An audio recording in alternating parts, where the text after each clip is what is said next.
మీ ప్రభుత్వంలో చేసిన దోపిడీ కానీ, మీ ప్రభుత్వంలో చేసిన అరాచకం కానీ, మీ ప్రభుత్వంలో 10 ఏళ్లలో జరిగినటువంటి అవినీతి, అప్పులు ఏ రోజన్నా ఒక్క రోజన్నా ప్రజల ముందు ఉంచిరా? మాట్లాడితే మమ్మల్ని తిట్టడము, వ్యతిరేకించడము, ముఖ్యమంత్రిని ఇష్టం వచ్చినట్లు అడ్డగోలుగా మాట్లాడడం. కేటీఆర్ నోటికి ఆనకట్ట వేయకపోతే, నోటికి నువ్వు ప్లాస్టర్ వేయకపోతే మర్యాదగా చెప్తున్నాం, నీకు దమ్ముంటే విచారణలో మీరు ప్రశ్నలు అడిగినట్టు సమాధానం చెప్పండి.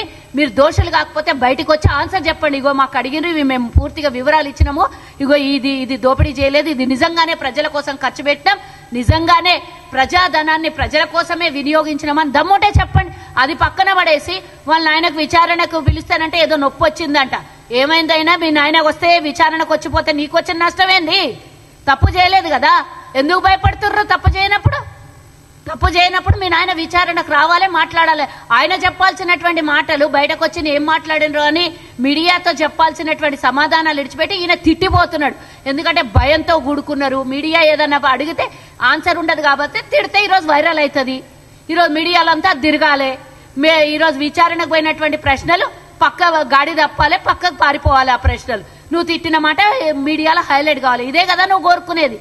మీ నాయనకు అడిగినటువంటి ప్రశ్నలు ఏందో అది ఒక్కసారి వచ్చి బయటకు వచ్చి ఆన్సర్ చెప్పాల్సింది. నాకు ఇది అడిగిన ఇదిగో ఆధారాలతో సహా చూపించినామని ఎందుకు దాచుకోవాలి? మీ నాయన ఎందుకు ఆన్సర్ చెప్పిపోవద్దు మీడియాకి?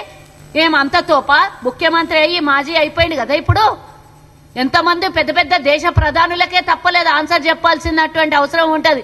అవసరం వస్తే స్కాములు చేస్తే మీడియా ముంగల కూర్చోవాలి, విచారణకు ఆదేశాలు ఇస్తే పోయి సంస్థల ముంగల కూర్చొని సమాధానాలు చెప్పాలి. దమ్ములేని మీరు ఒకరోజు మేము రాము అంటారు, ఈ రోజు ఈటల రాజేందర్ చెప్పొచ్చిన ఏంది, హరీష్ రావు చెప్పొచ్చింది ఏంది? తోకకు తొండానికి అంటితే ఏనన్నా సమాధానాలు? ఆయనేమో కమిటీ వేసాడు, కమిటీకే సంబంధం అంటాడు. నిజంగానే కమిటీ వేస్తే ఒక ఆర్థిక శాఖ మంత్రికి తెలియకుండా నిధులు పోతాయి ఎక్కడన్నా?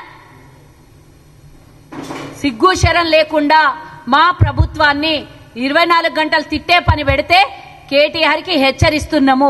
నువ్వు ఇంకా మళ్ళా పదే ఇదే విధమైనటువంటి భాష వాడితే, ఇదే విధంగా మా ముఖ్యమంత్రిని, మా నాయకుల్ని, మా కాంగ్రెస్ ని ఇంకా కూడా హెచ్చరిస్తున్న బిడ్డ. ఏమన్నాడు? ఈరోజు ఉన్నటువంటి ప్రభుత్వాన్ని సిగ్గులేని ప్రభుత్వం అంటవా? మీ అయ్య చేసింది సిగ్గుమాలిన వ్యవహారం, మీ అయ్య చేసింది సిగ్గుమాలిన పని. 10 ఏండ్లు నువ్వు నీ కుటుంబం దోపిడీ చేసింది సిగ్గుమాలిన పని. నిజంగా లోపలేయాలనంటే ఒక్క నిమిషం కాదు మీ అందరికీ, కానీ చట్ట పరిధిలో పనిచేస్తోంది మా ప్రభుత్వం. మా ప్రభుత్వాన్ని కానీ, మా నాయకుల్ని కానీ, మా ముఖ్యమంత్రి కానీ ఇంకోసారి ఇట్లాంటి మాటలు మాట్లాడినామంటే బిడ్డ బయటికి తిరుగుడు కష్టమవుతుంది.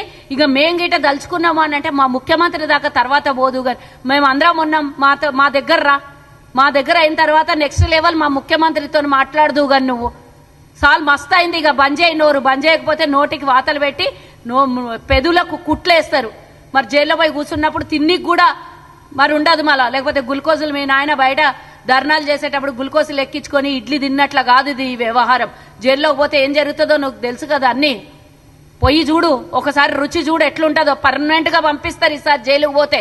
పూర్తిగా విచారణలు, పూర్తిగా నీ నేర ఆరోపణలు బయటకు వచ్చిన తర్వాత పర్మనెంట్ గా శ్రీకృష్ణ జన్మస్థానం మీ కుటుంబానికి తప్పదని గుర్తుంచుకో బిడ్డ.